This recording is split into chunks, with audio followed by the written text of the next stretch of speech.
Spa-Francorchamps. So the 20-year-old Italian Andrea Fontana leads the field as we go back green flag racing, just shy of 9 minutes left on the clock as the pack blasts towards La Source. This section of the track hasn't had any rain whatsoever as Dominic Farbacher looking to the inside of Mike Benham and the Garage 59 McLaren. Benham having none of it. He in turn will fancy his chances of, well, he's got to lap Antonio Coimbra in the sporting new Mercedes, but Coimbra, I can't imagine he's going to be in a hurry to jump off the racing line as they all fight their way downhill towards Eau Rouge, which is still pretty dry. Rob Bell makes a little bit of ground. He finds a way around Antonio Liuzzi. Com Ledegaard also making progress as down the Kemmel Straight once more. The spray gets kicked up. It's going to be driving blind for those behind. It would appear as if Dominic Farbacher has made the move on Mike Benham. Indeed he has, as Benham only now goes around the sporting new Mercedes. So Farbacher goes third, Benham slips to fourth, Marcello Hahn is there in fifth, Jordan Witt is sixth, Albert Costa seventh from the Renko Bear out of Viega.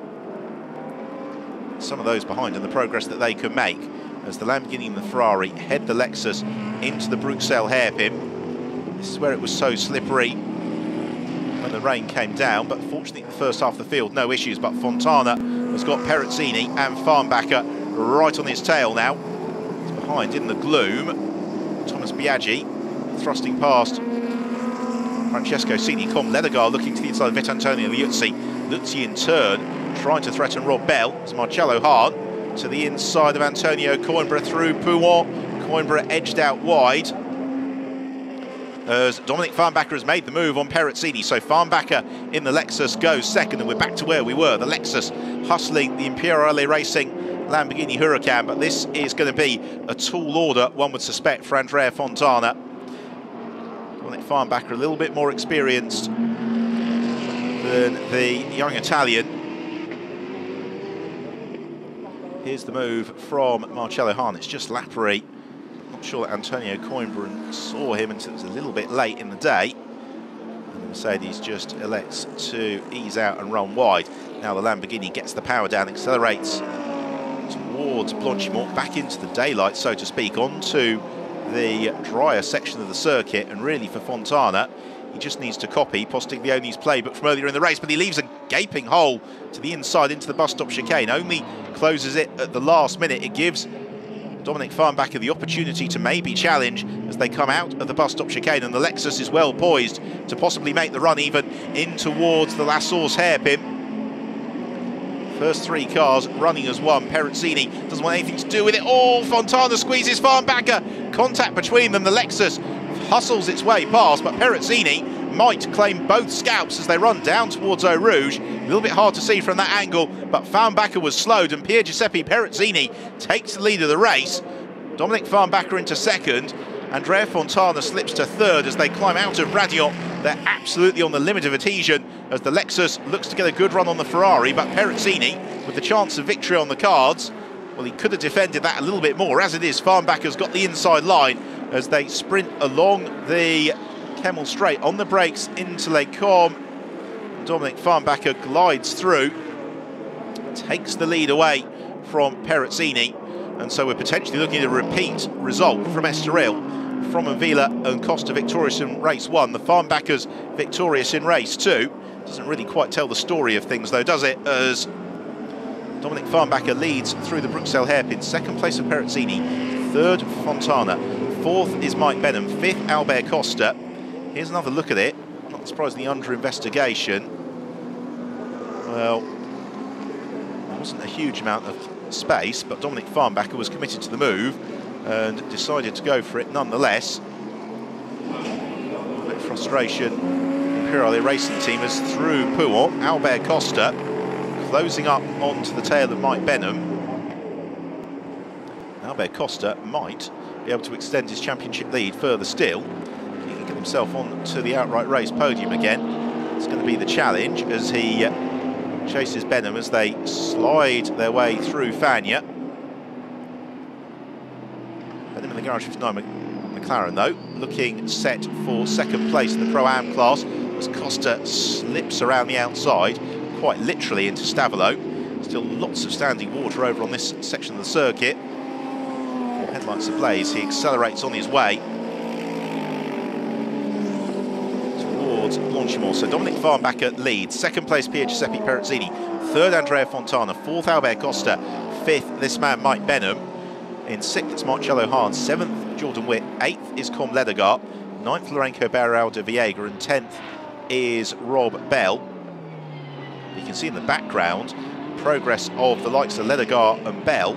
Really something to behold. There's Rob Bell looking to the inside of Lourenco Barral de Viega. The BMW, which shone so brightly in the early stage of the race, maybe having a slightly less enjoyable time a bit late on as the nimble McLaren draws alongside. Meanwhile, the challenge from Com Ledegaard, he looks to the inside of Jordan Witt on the brakes into La Source. Through goes Ledegaard. So that promotes him into 7th overall. One more place for Com Ledegaard, and that will put he and Alex West on the Pro-Am podium. He's got Marcello Hahn ahead of him, and it looks eminently possible if Ledegaard's going to make that move. We're into the penultimate lap of the race, and they head back towards the wet section of the circuit. There's Dominic Farbacher, the race leader. Second place, Perezzini. Third for Fontana. Fourth for Costa. Fifth is Benham. Sixth is a couple of sets of headlights, and it's Com Ledegaard who emerges into 6th place. He takes 3rd position as a result in the Pro-Am class. Dropping down the place then is Marcello Hahn. So this is good news for Garage 59. They've got both their cars potentially on the Pro-Am rostrum. As Andrea Fontana slithers wide at Bruxelles, almost presents the opportunity for Albert Costa. This for 3rd in the race overall. And Costa, yesterday's race winner, but for a couple more laps, one wonders, although pushing very, very hard.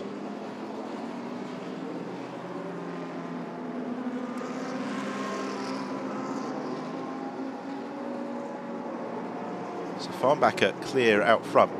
Perezzini relatively safe in 2nd. This fight for 3rd, well, we've seen that Andrea Fontana is not afraid to get his elbows out and very pointy in order to maintain the position. For Albert Costa, there is also a championship lead to preserve here, so he doesn't necessarily want to risk everything and come up with a double zero.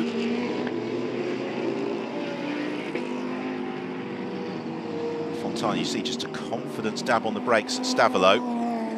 Then it sets the car up nicely, plenty of poise and traction. The blast towards Blanchimont. They'll go into the final lap of the race this time around. Swooping around Blanchimont. Wipers a go-go for Costa. He flashes his headlights at Andrea Fontana. Fontana rightly calculates that the Lexus isn't near enough to look to the inside into the bus stop chicane. Still this section of the circuit very dry. Messages being communicated from the pit wall to the drivers. Behind, Rob Bell also poised to make a little bit of ground as Com Ledegaard looks to the inside of Mike Benham. This is the challenge for 5th and 6th place. The two cars, of course, running the Garage 59 stable. Ledegaard threatening Benham. Rob Bell trying to push his way through. There was potential for contact behind between Jordan Witt and Marcello Hahn. We'll pick that momentarily.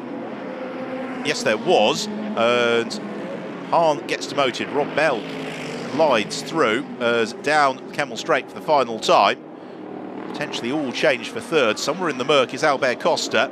Andrea Fontana right alongside him. Costa squeezing on the brakes as Ledegaard looks like he's going to have made the move on Mike Benham to go 2nd in the Pro-Am class. So, yes, he has. So the place gained for Ledegaard. Benham slips back to 6th overall, still in the Pro-Am rostrum. And this is the fight for 3rd place in the race overall. Fontana taking very tight inside line to Bruxelles. Costa trying to look for some grip to the outside. There may have been some, but it wasn't enough to propel him around the outside of the Lamborghini. So the pair of them swing left, downhill towards Pouan. Educated right foot's required, or educated right feet required, because the power available to the drivers now vastly exceeding the grip and having to be very delicate with the throttle. Dominic Farbacher, 5.6 seconds clear of Pier Giuseppe Perezzini. Perezzini going to win the Pro-Am class. Shochi qualifying in 13th place. Putting that car well up the order. Oh, and a mistake from Andrea Fontana into Fagna. This possibly the opportunity for Albert Costa. He goes to the outside Lamborghini. Oh, there's going to be contact as Fontana slides. Oh, more contact. And around goes Fontana, who slithers back across into the gravel trap at Stavolo and is comprehensively beached. Oh, that was very, very unfortunate. Frustration for Andrea Fontana and Vito Postiglione. They had been on the podium throughout the course of the race, but contact on the exit of Fagnes as Dominic Farbacher in the Farbacher Racing Lexus is going to come through, take his second victory of the season as the Lexus accelerates out of the final corner. Dominic and Mario Farbacher win the most dramatic of races here at Spa-Francorchamps. Second place to Pier Giuseppe Perezzini and Marco Ciocci. They win the Pro-Am class. And third position goes to Albert Costa and Philip Fromenvilla, just from Com Ledegar and Alex West, with Mike Benham and Duncan Tappy taking fifth, Jordan Witt and Michael Meadows, then Rob Bell and Sean Balfe in seventh, as everybody surges across the line.